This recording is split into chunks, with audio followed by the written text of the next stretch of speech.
North Korea released photos of President Kim Jong-un signing an order to aim missiles at 4 U.S. targets. Now, this was in response to the United States flying 2 nuclear-capable stealth bombers over the Korean peninsula. There's a map labeled "Plan to hit the U.S. mainland."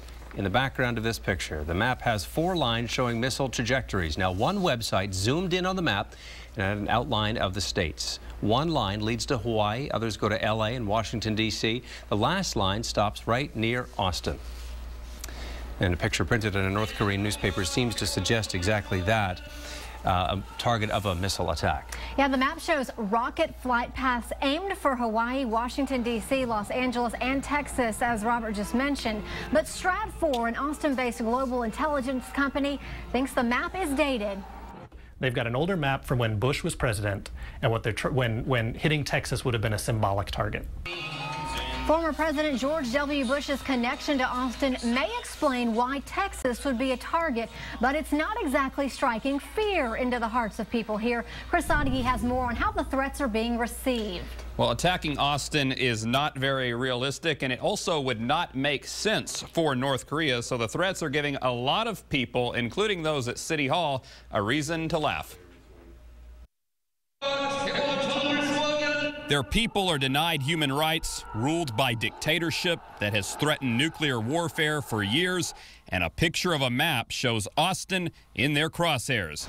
As the news spread, the people of Austin readied themselves for nothing. I don't think anybody really takes their threats seriously. Seems kind of questionable. Excuse us if we aren't exactly shivering in our cowboy boots. Around here, there's a story about a boy who cried wolf. They make those kind of threats all the time. But why would Austin or Texas even be on the radar, or in this case, the map? Well, the country's largest military post is just up the road in Killeen, or maybe it's Korean company Samsung that has one of their largest U.S. plants in North Austin. Then again, Twitter was filled with opinions on why Kim Jong-un would want to wipe Austin off the map. Maybe it's the whole reverse parking thing on South Congress. Sarah Beckham thinks getting kicked out of the draft house for texting may have made him trigger happy, or as Rebecca Chadwell says, he's probably tired of being cut off at Trudy's. But all joking aside, Roger Baker at Stratfor says, well, it's laughable. If you're really trying to do strategic secret targeting, you're not going to publish it in your front page news. Unless they're trying to terrorize a city by gripping them with fear. I'm an Army reservist, and I'm not worried at all. And you could also say the city of Austin is getting prepared, so to speak. They posted on the city website this 1951 cartoon with Bert the Turtle that taught children to duck and cover if in the event an atomic bomb was dropped. We're in the studio tonight. Chris Sadeghi, KXAN News.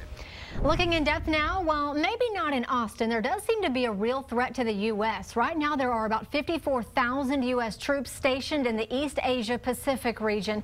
As of today, the number of U.S. Army forces in South Korea is 19,000. Right now, the U.S. Marine Corps is in the middle of shifting its focus to the Asia Pacific region. The overall goal, stationing 22,000 Marines in the region at all times.